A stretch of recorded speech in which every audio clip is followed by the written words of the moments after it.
The festival was over. The boys were all planning for a fall. The cabaret was quiet except for the drilling in the wall. The curfew had been lifted and the gambling wheel shut down. Anyone with any sense had already left town.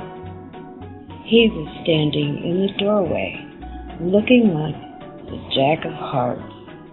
He moved across the mirrored room, set it up for everyone, he said.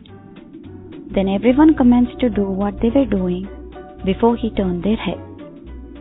Then he walked up to a stranger and he asked him with a grin, "Could you kindly tell me, friend, what time the show begins?" Then he moved into the corner, face down, like the Jack of Hearts. Backstage, girls were playing five-card stud by the stairs. Lily had two queens. She was hoping for a third to match her pair.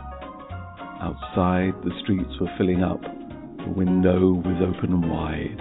A gentle breeze was blowing. You could feel it from inside. Lily called another bet and drew up the Jack of Hearts. Big Jim was no one's fool. He owned the town's only diamond mine. He made his usual entrance looking so dandy and so fine, with his bodyguards and silver cane and every hair in place. He took whatever he wanted to, and he laid it all to waste. But his bodyguards and silver cane were no match for the Jack of Hearts. Rosemary combed her hair and took a carriage into town. She slipped in through the side door looking like a queen without a crown. She fluttered her false eyelashes and whispered in his ear, "Sorry, darling, that I'm late," but he didn't seem to hear. He was staring into space, over at the Jack of Hearts. "I know I have seen that face before," Big Jim was thinking to himself. "Maybe down in Mexico or a picture up on somebody's shelf." But then the crowd began to stamp their feet, and the house lights did dim. And in the darkness of the room, there was only Jim and him, staring at the butterfly who just drew the Jack of Hearts. Lily was a princess. She was fair-skinned and precious as a child. She did whatever she had to do. She had that certain flash every time she smiled. She'd come away from a broken home, had lots of strange affairs, with men in every walk of life, which took her everywhere. But she'd never met anyone quite like the Jack of Hearts. The hanging judge came in unnoticed and was being wined and dined. The drilling in the wall kept up, but no one seemed to pay it any mind. It was known all around that Lily had Jim's ring, and nothing would ever come between Lily and the king. No, nothing ever would, except maybe the Jack of Hearts. Rosemary started drinking hard and seeing her reflection in the night. She was tired of the attention, tired of playing the role of Big Jim's wife. She had done a lot of bad things, even once tried suicide. Was looking to do just one good deed before she died.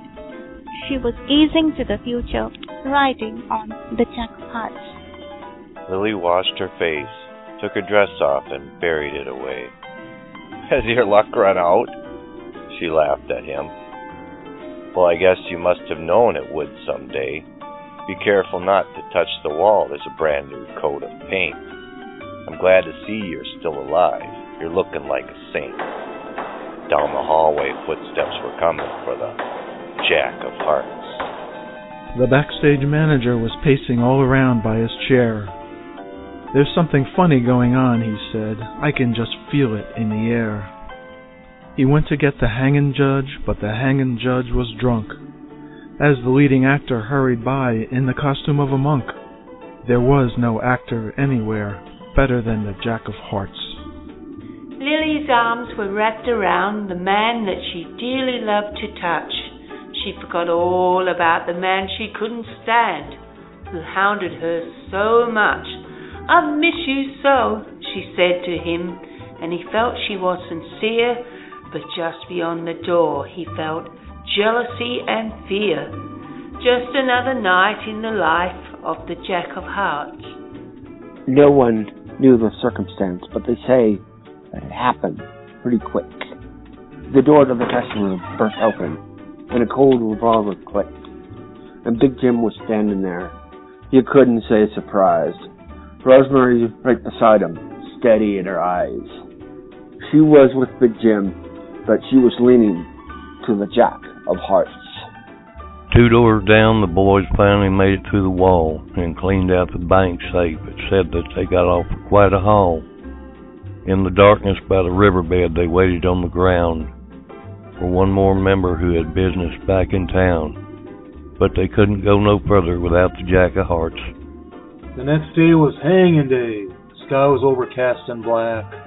Big Jim lay covered up, killed by a penknife in the back. And Rosemary on the gallows, she didn't even blink. The hanging judge was sober, he hadn't had a drink. The only person on the scene missing was the Jack of Hearts. Well, the cabaret was empty now, and the sign said, closed for repair. Lily had already taken all of the dye out of her hair. She was thinking about her father, who she very rarely saw, thinking about Rosemary, and thinking about the law, but most of all she was thinking about the Jack of Hearts.